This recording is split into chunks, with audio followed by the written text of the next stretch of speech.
તમે હવે છાંદોગ્ય ઉપનિષદના અંતિમ અને સૌથી ગૂઢ શિખર પર ઊભા છો. જો 7મો અધ્યાય ભૂમા અનંતની વાત કરીને આપણી દ્રષ્ટિને આખા બ્રહ્માંડમાં ફેલાવે છે, તો 8મો અધ્યાય એ અનંત બ્રહ્માંડને સમેટીને આપણા હૃદયના એક નાના બિંદુમાં સ્થાપિત કરી દે છે. આ છે દહર વિદ્યા. આ વિદ્યા એ સાબિત કરે છે કે જે બહાર છે તે જ અંદર છે. તમારી જિજ્ઞાસા મુજબ 8મા અધ્યાયના પ્રથમ ખંડનું અત્યંત વિસ્તૃત, ગહન અને તાર્કિક વિશ્લેષણ અહીં પ્રસ્તુત છે. 8મો અધ્યાય, ખંડ 1, દહર વિદ્યા. હૃદયાકાશમાં બ્રહ્માંડનું દર્શન. 1. બ્રહ્મપુર. આ શરીર એક દિવ્ય નગરી છે. ઋષિ સનતકુમાર અથવા 8મા અધ્યાયના વક્તા સાધકને સમજાવે છે કે આ મનુષ્ય શરીર માત્ર હાડકાં અને માંસનો લોચો નથી, પણ તે બ્રહ્મપુર, બ્રહ્મની નગરી છે. અથ યદિદમસ્મિન બ્રહ્મપુરે દહરમ પુંડરીકમ વેશ્મ. આ નગરીની મધ્યમાં એક નાનું પુંડરીક, કમળ જેવું ઘર છે. આ ઘર એટલે આપણું હૃદય. ઉપનિષદ કહે છે કે આ હૃદયરૂપી ઘરમાં એક સૂક્ષ્મ આકાશ છે, જેને દહર આકાશ કહેવામાં આવે છે. રહસ્યનો પ્રશ્ન. જો કોઈ પૂછે કે આ નાનકડા હૃદયના આકાશમાં વળી એવું તે શું હશે જેને શોધવા માટે આપણે આટલી મહેનત કરવી પડે? 2. હૃદયાકાશ અને મહાકાશની સમાનતા. અહીં ઉપનિષદ વિજ્ઞાન અને અધ્યાત્મને એક કરી દે છે. ઋષિ કહે છે, યાવન્વા અયમાકાશસ્તાવાનેશો અંતર હૃદય આકાશઃ. જેટલું વિશાળ આ બહારનું આકાશ, યુનિવર્સ છે, તેટલું જ વિશાળ આ હૃદયની અંદરનું આકાશ છે. આ એક ક્રાંતિકારી વિધાન છે. બહારના આકાશમાં જે કંઈ છે, સૂર્ય, ચંદ્ર, તારા, વીજળી, અગ્નિ અને વાયુ, તે બધું જ આ હૃદયના નાના આકાશમાં પણ સમાયેલું છે. જે કંઈ આપણું છે અને જે કંઈ આપણું નથી, જે આપણે હજુ મેળવ્યું નથી, તે બધું જ આ દહર આકાશમાં પહેલેથી જ અસ્તિત્વ ધરાવે છે. દ્રષ્ટાંત. જેમ એક નાના અરીસામાં વિશાળ પર્વત દેખાઈ શકે છે, તેમ શુદ્ધ હૃદયમાં આખું બ્રહ્માંડ પ્રતિબિંબિત થાય છે. 3. શરીર નાશ પામે તો શું હૃદયાકાશ પણ નાશ પામે? સામાન્ય મનુષ્યને શંકા થાય કે જો આ શરીર વૃદ્ધ થાય, રોગી બને કે મૃત્યુ પામે, તો શું તેની અંદર રહેલું આ પરમ તત્વ પણ નાશ પામશે? ઋષિ આ શંકાનું નિવારણ કરતા કહે છે, નાશ્ય જર્યેત જર્યતિ ન વધે નાશહન્યત એતત સત્યમ બ્રહ્મપુરમ. શરીરના વૃદ્ધ થવાથી આ આત્મા વૃદ્ધ થતો નથી. શરીરના મૃત્યુથી આ આંતરિક આકાશ મરતું નથી. શરીર એ માત્ર બહારનું કવચ છે. સાચું બ્રહ્મપુર તો આ આત્મા છે, જે ક્યારેય નાશ પામતો નથી.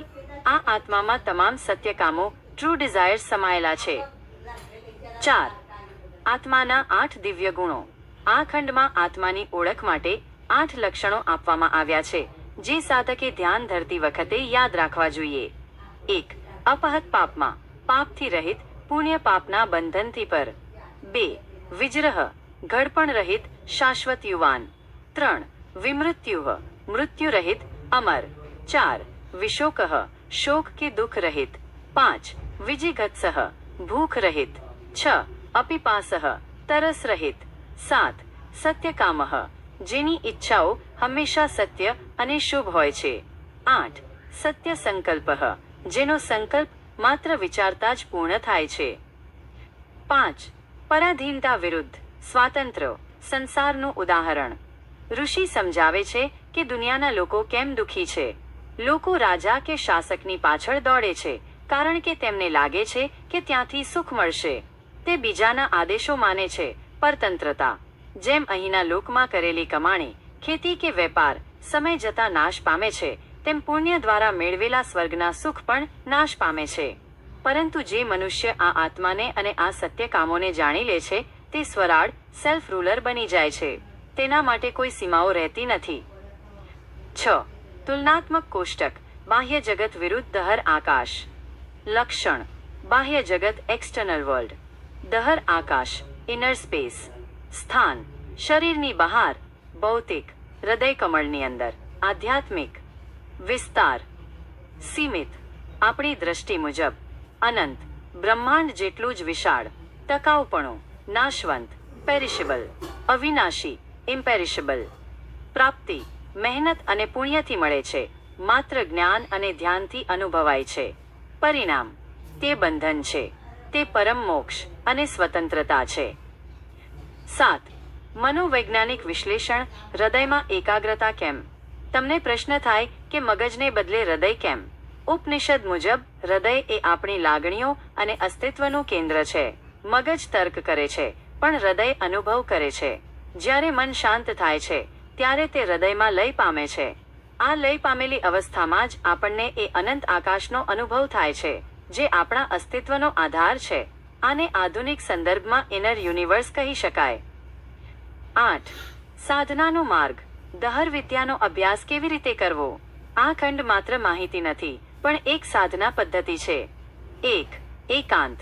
શાંત સ્થાને બેસીને શરીરને શિથિલ કરવું. 2. કેન્દ્રિત દ્રષ્ટિ. મનને બહારના વિષયોમાંથી ખેંચીને હૃદયના સ્થાને લાવવો. 3. ભાવના. એવી કલ્પના કરવી કે હૃદયમાં એક પ્રકાશિત કમળ છે અને તેની અંદર એક અત્યંત શાંત આકાશ છે. 4. તાદાત્મ્ય. જે અનંત શક્તિ બ્રહ્માંડને ચલાવે છે, તે જ શક્તિ મારા હૃદયમાં બિરાજમાન છે તેવો દ્રઢ અનુભવ કરવો.